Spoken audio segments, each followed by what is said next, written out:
Bom dia, boa tarde, boa noite. Paulo Cordeiro, do canal Paulo Cordeiro Advogado, no YouTube.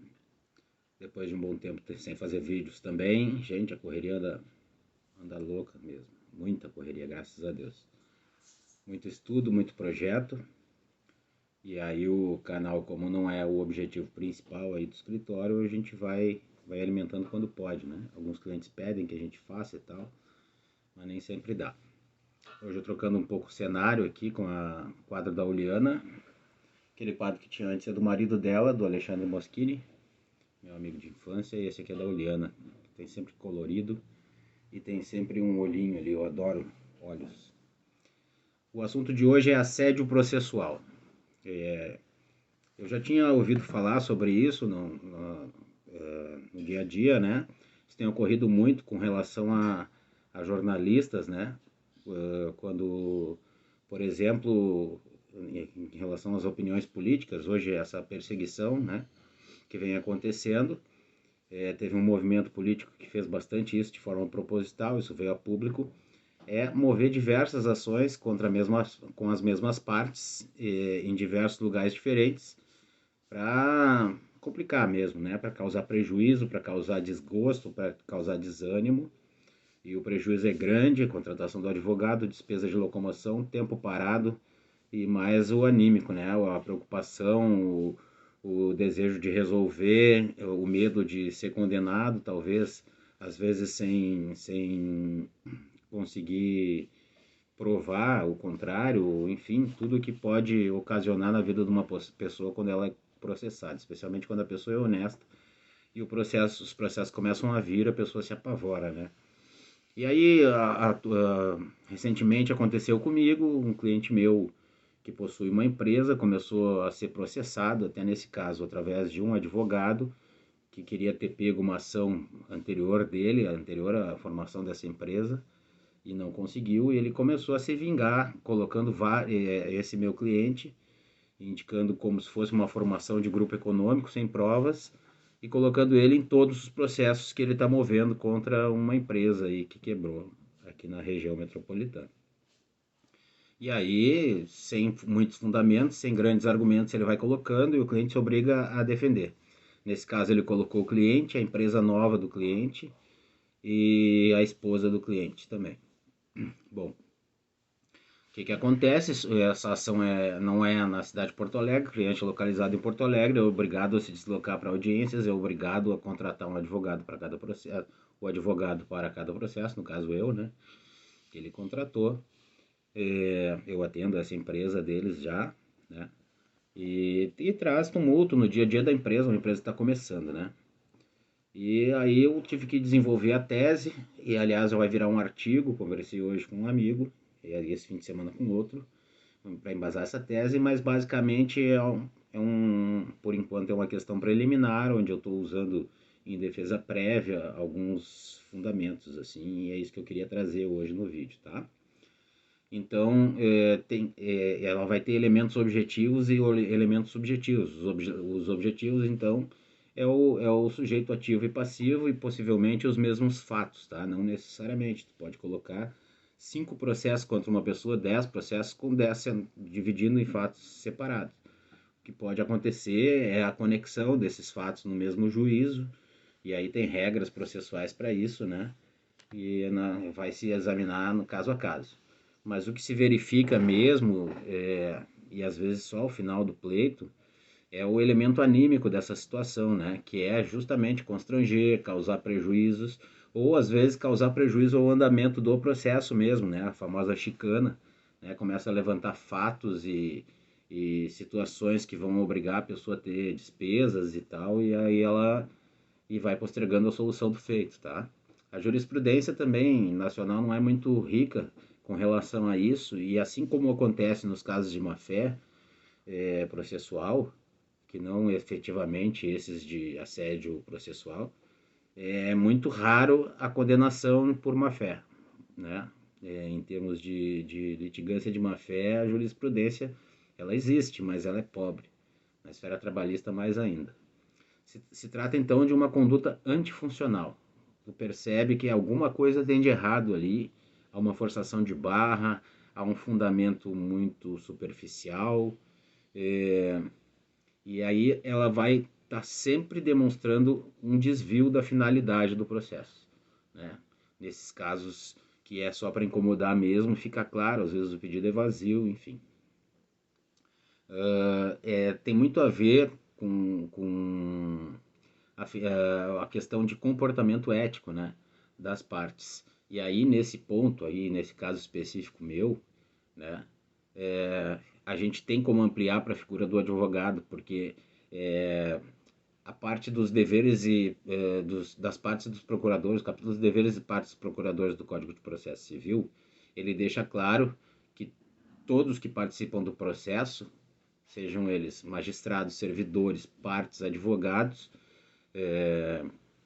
promotor, assistentes, todos eles têm o dever ético de condução, de boa-fé do processo, boa-fé na condução do processo.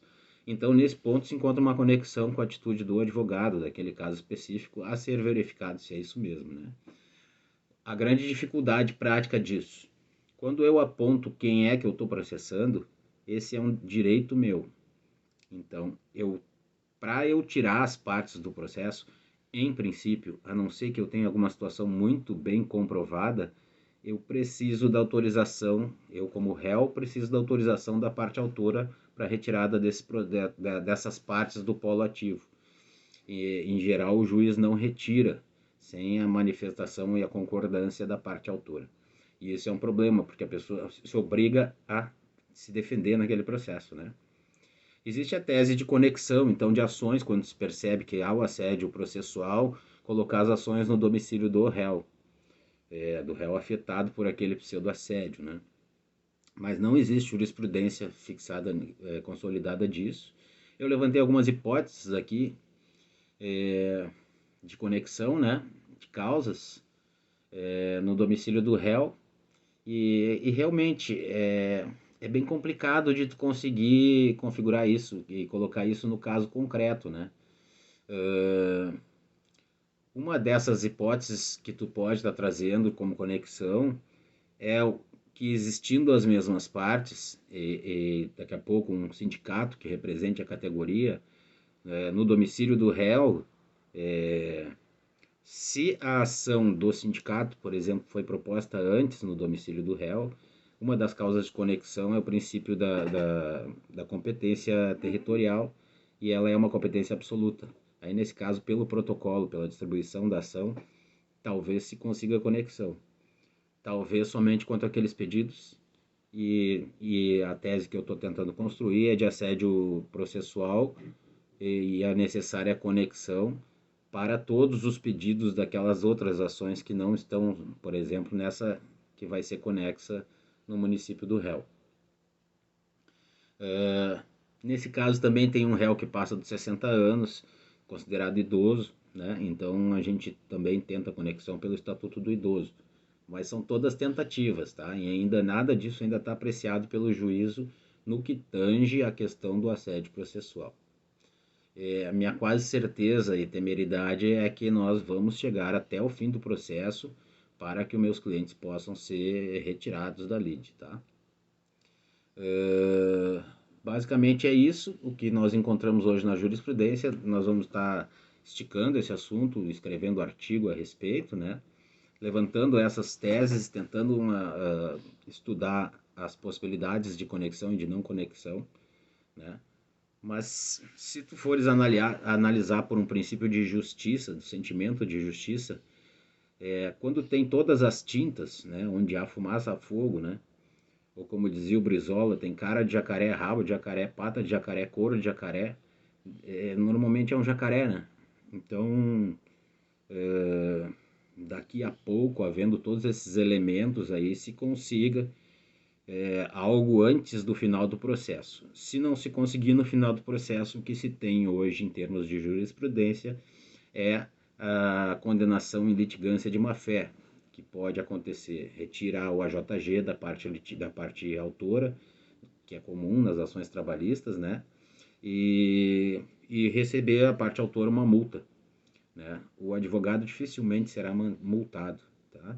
Mas paralelo a isso também, quando se há essa atitude do advogado que é gritante, também tem a OAB para investigar essas situações e talvez uma ação civil de reparação, né?